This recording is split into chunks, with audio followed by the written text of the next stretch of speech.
Antes de começar o vídeo, eu quero pedir a você que acompanha o Blog da Cidadania que se inscreva no nosso canal, curta e compartilhe os nossos vídeos, acione o sininho das notificações, que assim você nos ajuda a fazer o nosso trabalho. E vamos ao vídeo.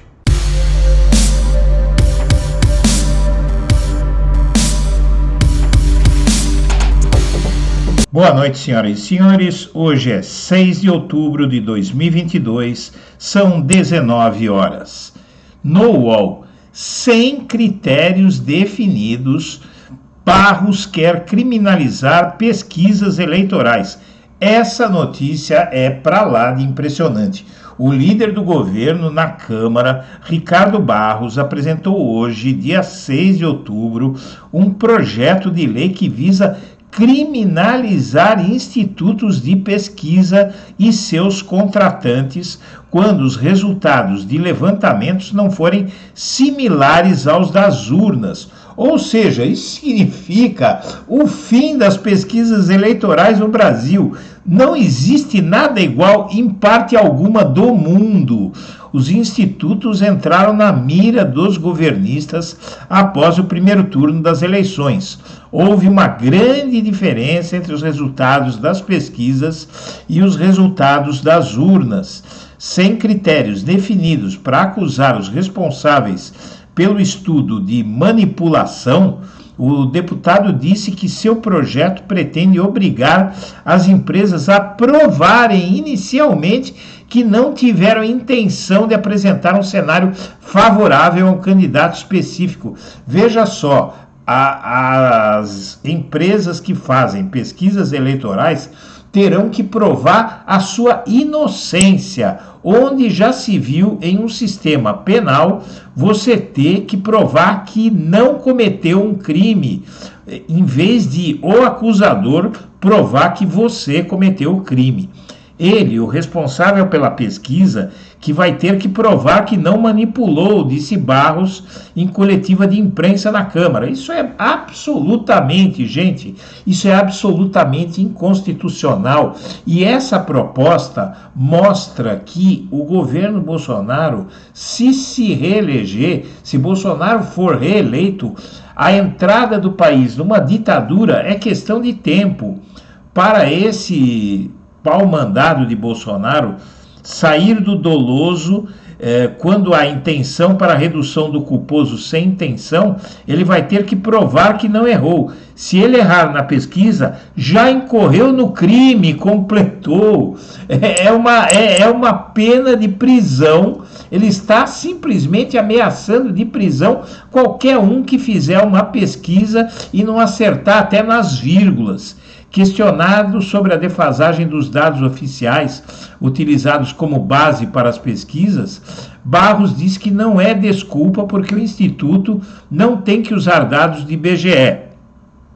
Ele ainda defendeu que as empresas tenham sua própria base de dados não oficiais para usar nos levantamentos. O que diz o projeto? O texto prevê que os institutos que divulgarem pesquisas eleitorais publicadas 15 dias antes da data do pleito e que tenham resultados diferentes, além da margem de erro dos números apurados nas urnas, devem ser punidos com penas de reclusão de até 10 anos e multa.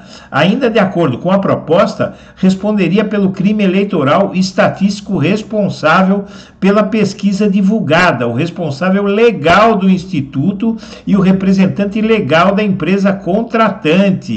A votação na Câmara. Principal aliado de Bolsonaro no Congresso, o Arthur Lira, presidente da Câmara, também está querendo aprovar um projeto nessa linha. Isso é uma das maiores loucuras que já se viu neste país. Este sujeito é um lobista dos planos de saúde que fez essa proposição e ele agora atua como o líder do governo na Câmara. E Lula, segundo o Globo, avisou: quem quiser conhecer o meu ministério vai ter que esperar primeiro eu ganhar as eleições.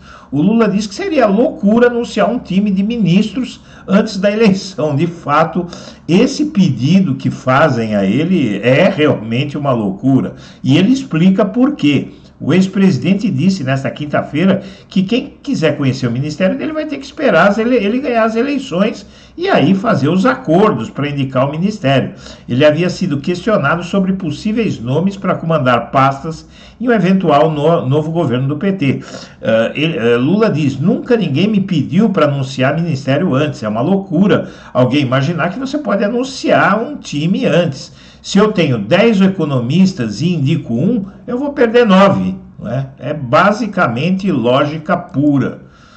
E no Correio Brasiliense, Lula pede que apoiadores ajudem no combate às fake news.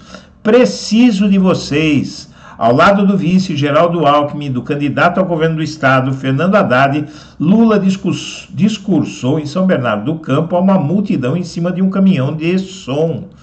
A disseminação de notícias falsas tem preocupado a campanha do ex-presidente Lula. Por isso, em suas agendas, ele pede que apoiadores ajudem no combate às fake news e conscientizem amigos e familiares. O movimento foi feito também nesta quinta-feira em São Bernardo do Campo, onde ele cumpre a agenda.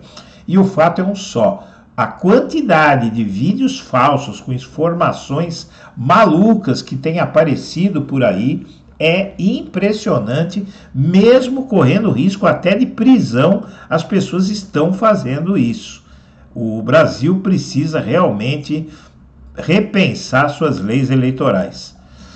E o que Alexandre de Moraes tratou com a campanha de Lula? A campanha de Lula foi se reunir com Alexandre de Moraes. Integrantes do comitê do candidato petista levaram uma lista de preocupações ao presidente do TSE, que prometeu atenção. A reunião entre integrantes da campanha de Lula com o ministro Alexandre de Moraes serviu para expor preocupações e pedir providências ao presidente do tribunal. O QG de Lula teme que a alta abstenção no segundo turno afete a sua votação, como deve ter afetado no primeiro turno. O encontro durou 40 minutos e foi solicitado pela campanha. E o resumo da ópera é o seguinte: a campanha do Lula acha que a diferença entre as pesquisas e as urnas foi causada pela abstenção, e a abstenção se deveu, em parte, é um dado impressionante esse, se deveu em parte às filas, ou seja, o sujeito chega na sessão eleitoral para votar, vê a fila e desiste, volta para casa porque não quer pegar a fila. Aqui no Brasil tudo é possível, não é? E o Alexandre de Moraes prometeu dar um jeito de encurtar as filas. E na Veja, a explosão de seguidores no Instagram de Simone Tebet. Após se aliar a Lula, ela está bombando na internet. Nos últimos 7 dias, o número de seguidores da presidenciável do MDB na rede social cresceu 140% e superou a marca de 1 milhão de usuários. A terceira mais votada no primeiro turno das eleições presidenciais, Simone Tebet viu o número de seguidores da sua conta explodir. Com um crescimento de 140% em uma semana, chegou a mais de 1 milhão de usuários. E não é corte, diz o Bolsonaro, chama-se contingenciamento, diz Bolsonaro sobre os cortes na educação. O presidente Bolsonaro, candidato à reeleição, negou que haja corte de verbas destinadas à educação no país, após bloqueio de mais de 2 bilhões para as universidades e colégios federais. Segundo o chefe do executivo, uma pequena parcela foi adiada. Não é corte, chama-se contingenciamento. Na verdade, isso se chama eufemismo. O que foi adiado, diz ele, é uma pequena parcela do orçamento para a educação. É quase 1 bilhão, superou o do ano passado, afirmou em conversa com jornalistas. 2 dias antes do primeiro turno das eleições, o Bolsonaro fez novos cortes no orçamento das universidades. E o presidente dos Estados Unidos, Joe Biden, concede perdão a condenados por posse de maconha nos Estados Unidos. O presidente americano também sinalizou que pode dar passos importantes para descriminalizar a erva nos Estados Unidos.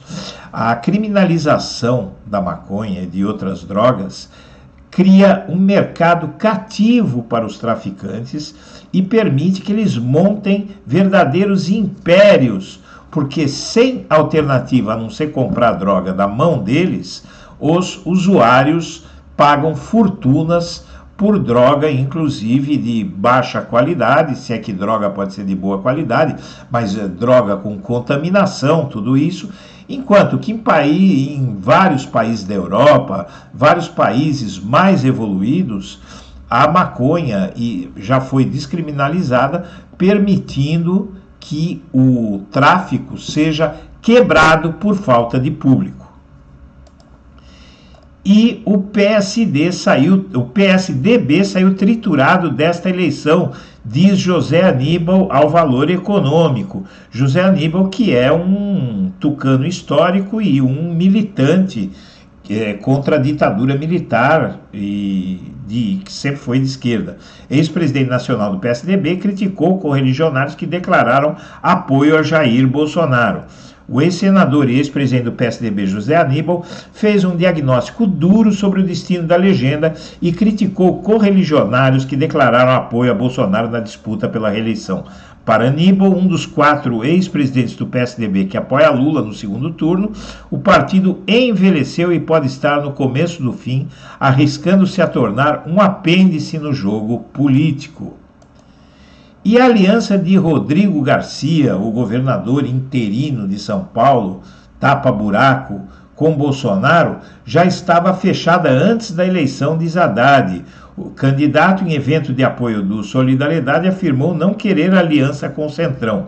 O candidato petista ao governo paulista, Fernando Haddad, afirmou nesta quinta-feira que a aliança do governador Rodrigo Garcia com Bolsonaro é de antes da eleição. Em um cenário que o governador tem interlocução com muitos políticos do interior, Haddad também diz que o prefeito não elege governador e que não quer apoio do Centrão. E, por fim, o PT quer convocar o ministro da Educação pelos cortes nas universidades, que o Bolsonaro chamou de contingenciamento. O deputado Rogério Correia apresentou um requerimento para convocar o bilionésimo ministro da Educação de Bolsonaro, um tal de Vitor Godoy.